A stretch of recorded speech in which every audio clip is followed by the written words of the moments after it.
भगवान ने एक बार सभी ब्रजवासियों को बैकुंठ के दर्शन करवाए।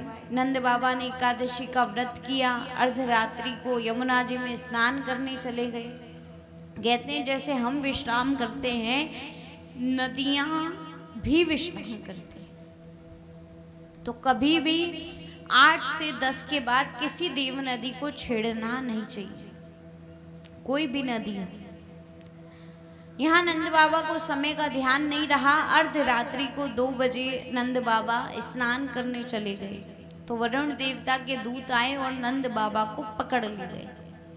जैसे नंद बाबा को पकड़ के ले गए कि उसी समय भगवान को जो आकर ग्वाल वालों ने बताया, भगवान गए, वरुण देवता ने भगवान से क्षमा मांगी और भगवान नंद बाबा को लेके आ गए।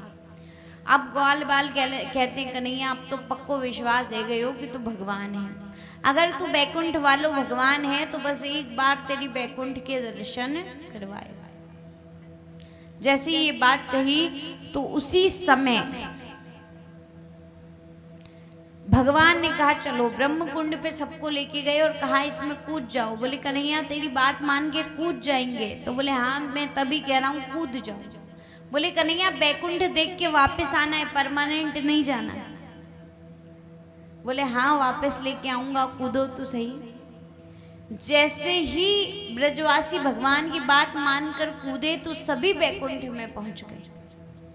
जैसे ही बैकुंठ में पहुंचे तो बड़े बड़े देवताओं को देखा, कोई 4 मुख वाले, कोई 4 हाथ वाले, और भगवान नारायण उनका कन्हैया तो शेषनाग की शैया पे सोया है और लक्ष्मी मैया चरण दबा रही है। बहुत सारे देवी देवता पंखा कर रहे हैं। तो उसी समय कहा, बोले जाके ठाठ तो देखो, वहां तो सांप पर नाच रहे हो तो और यहाँ सांप पर सो रहे हो है।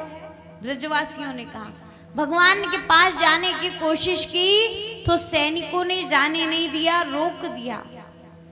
बोले हमको जाना है, हमारा कन्हैया है। बोले यहाँ कोई कन्हैया नहीं है, यहाँ तो बैकुंठाधिपति भगवान नारायण हैं, भगवान बैकुंठेश्वर हैं। जैसे ही भगवान के पास जाने नहीं दिया तो ब्रजवासियों की आंखों से टप टप अश्रुधारा बहने लगी और ब्रजवासी कह रहे भैया जा बैकुंठ से तो हमारो ब्रज ही अच्छो है।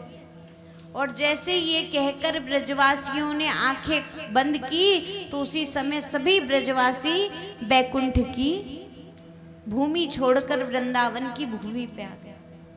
वृंदावन में आए तो कन्हैया जी खड़े थे, बांसुरी बजा रहे थे। कोई ब्रजवासी भगवान का हाथ पकड़ता है, कोई पैर पकड़ता है। भगवान ने कहा क्यों बैकुंठ अच्छा नहीं लगा? ने बोले नहीं कन्हैया अच्छा था। बोले बस अच्छा था, बहुत अच्छा नहीं था? बोले नहीं कन्हैया बहुत अच्छा नहीं था। बोले क्यों बहुत अच्छा क्यों नहीं था? बोले बहुत अच्छा इसलिए नहीं था क्योंकि वहां तू नहीं था।